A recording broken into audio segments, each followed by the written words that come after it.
Peter Jonas, je suis l'auteur du site web Break the Cycle, qui est en fait un site d'auto-éducation comportant 8 leçons, et la quatrième porte sur les relations, et dont les mariages et les divorces.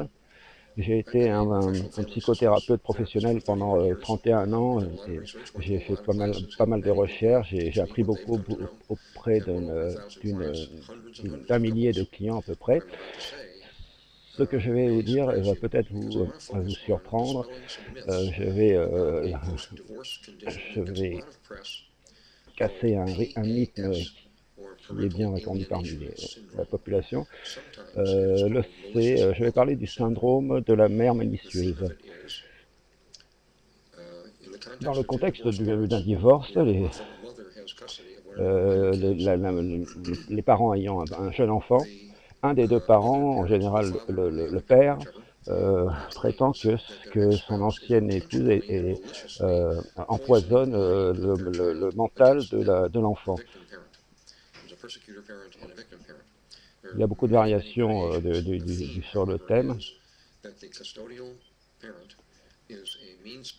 Et donc la femme en général est considérée comme une personne malicieuse, maléfique, etc., qui influence négativement donc l'enfant. Alors elle, la personne montrée comme maléfique et nie entièrement la chose.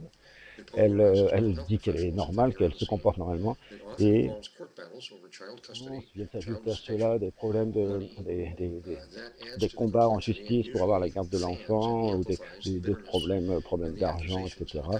Ce qui ajoute encore au chaos autour du divorce.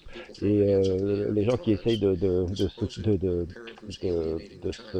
s'introduire de prendre parti dans le conflit, ne comprennent rien du tout. La femme dément entièrement ce qu'on dit, elle est rigide, elle ne comprend pas. Et même les professionnels qui ont essayé qui essayent de se lancer dans ce genre de résolution de conflits finissent par être déboussolés par la situation. En fait,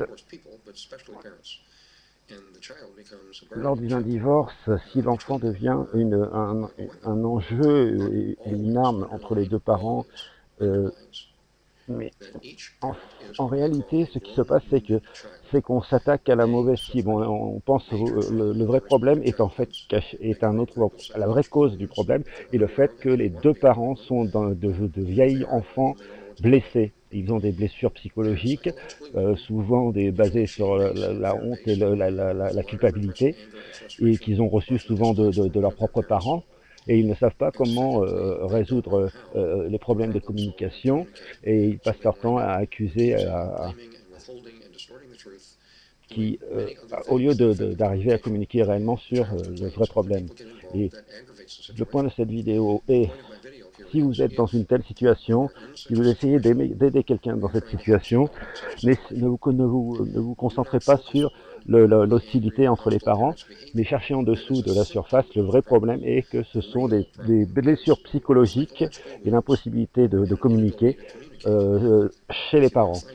Si vous voulez vous informer sur la question, voyez la leçon numéro 1 de mon site, et voyez les vidéos sur les vieilles enfants blessés, et à propos des blessures psychologiques typiques.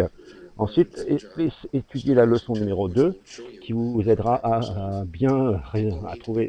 avoir une bonne stratégie pour résoudre les problèmes. Donc j'espère que vous